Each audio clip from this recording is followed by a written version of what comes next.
The mist blanketed the fields of Britannia as a figure emerged on the horizon. Standing atop a war chariot, her fiery red hair billowing in the wind, was Boudica, the warrior queen. Her gaze was steely, and her voice thundered among the warriors who followed her. This was no ordinary day, this was the day the oppressed would rise against the Roman yoke. The story of Boudica is not merely a historical anecdote, it is a legend of fury, bravery, and defiance. This is the tale of how one woman dared to challenge the mightiest empire in the world. The year 43 AD marked the beginning of Roman occupation in Britannia. With their disciplined legions and superior military technology, the Romans swiftly expanded, conquering tribe after tribe. The Iceni, one of the prominent Celtic tribes, initially managed to maintain a fragile peace under the leadership of King Prasutagus, Boudica's husband. But this peace came at a price, accepting Roman rule and paying tribute to the emperor. Beneath this facade of calm, tensions simmered between the occupiers and the natives, fueled by Roman taxation and their disregard for Celtic traditions. When Prasutagus died, he left his kingdom jointly to his daughters in Rome, hoping to preserve his people's independence. However, the Romans saw this as an opportunity to annex the Iceni lands entirely. They looted properties, seized wealth, and subjected the local nobility to unimaginable humiliation. Boudica's daughters were brutally attacked, and she herself was publicly flogged, an affront that marked the point of no return. This act of barbarity unleashed the fury of a queen who vowed vengeance, not just for herself and her family but for her entire people. Rome's betrayal united the Celtic tribes under a common goal, the liberation of Britannia. Boudica became the symbol of resistance, a leader whose determination inspired thousands. This was not merely a war, it was a cry for dignity and a fight for the survival of a threatened culture.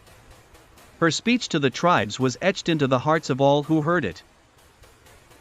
We do not fight for riches or conquest. We fight for freedom, for our land, for our families. The Romans believe us to be savages, but today, we will show them what it means to defy a people unafraid of death. With this rallying cry, an army of men and women, armed with swords, spears, and unyielding determination, prepared to confront Rome. Former rival tribes forged unprecedented alliances, uniting their forces for a greater cause. The first target was Camulodunum, modern-day Colchester, a Roman settlement and symbol of imperial power. The city, poorly defended and complacent in its perceived invulnerability, quickly fell to the Celtic fury. Temples were torched, buildings reduced to rubble, and the inhabitants mercilessly slaughtered.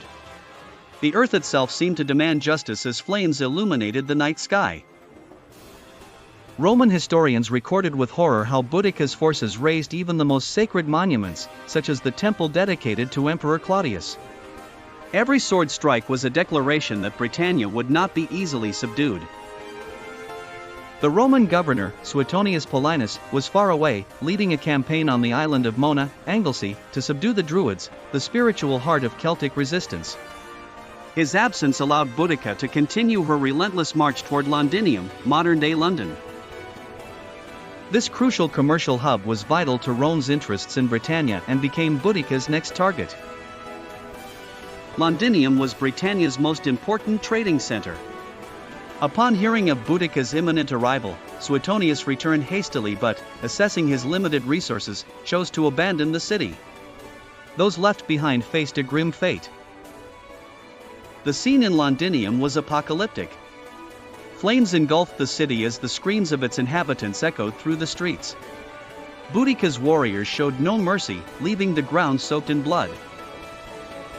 This devastating blow to Rome left more than 70,000 Romans and local allies dead, a staggering figure that underscored the rebellion's scale.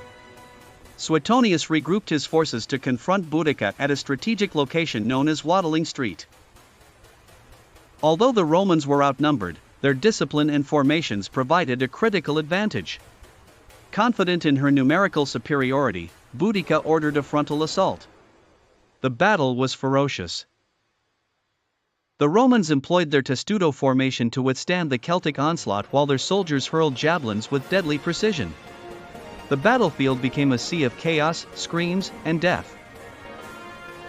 Celtic war chariots, initially effective, became ensnared in the narrow terrain, leaving them vulnerable to Roman counterattacks. Ultimately, Roman strategy prevailed. Thousands of Celts perished that day, and Boudica's dream of a free Britannia crumbled. According to chronicles, Boudica escaped but soon died either from illness or by suicide to avoid capture by the Romans. The image of the warrior queen standing defiantly in her chariot until the very end remained etched in the collective memory of her people.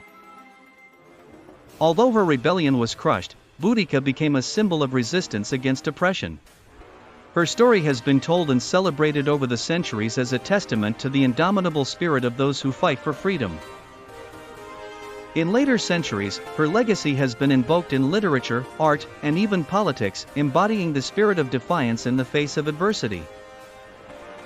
The tale of Boudica is not merely a narrative from the past, it serves as a reminder that even in the face of overwhelming odds, courage can ignite a spark of hope. If you're inspired by stories like this, subscribe to our channel, share your thoughts in the comments, and share this video with your friends. Together, we can keep these legends alive, inspiring us never to surrender.